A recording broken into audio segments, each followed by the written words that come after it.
Welcome to the Slop Temple. We pray this video helps. In this video, I will explain how to use the Interactive Brokers mobile app. First, download the app from your device's App Store. Once installed, open it and enter your unique username and password to log in.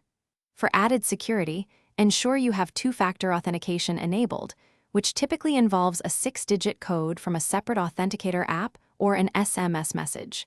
This keeps your account safe and secure, allowing you to trade with confidence. Once logged in, you'll see your personalized dashboard, offering a quick glance at your portfolio's performance. The main menu, usually found at the top left, allows you to navigate to various sections like your watch lists, current positions, and pending orders. You can easily customize this dashboard to show the information most relevant to your trading strategy, ensuring you have key data at your fingertips.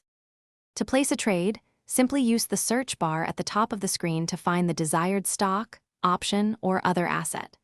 Once you've selected your asset, choose your preferred order type, such as a limit order to control your price or a market order for immediate execution.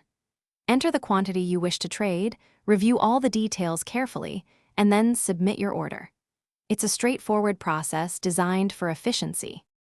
The app allows you to continuously monitor your open positions and the status of your pending orders, providing real-time updates. You can also set up custom price alerts for specific securities, ensuring you're notified of significant market movements without constantly checking the app. Furthermore, access your account statements and various reports directly within the app for comprehensive portfolio analysis and record keeping. Thanks for watching. Consider subscribing if we helped you.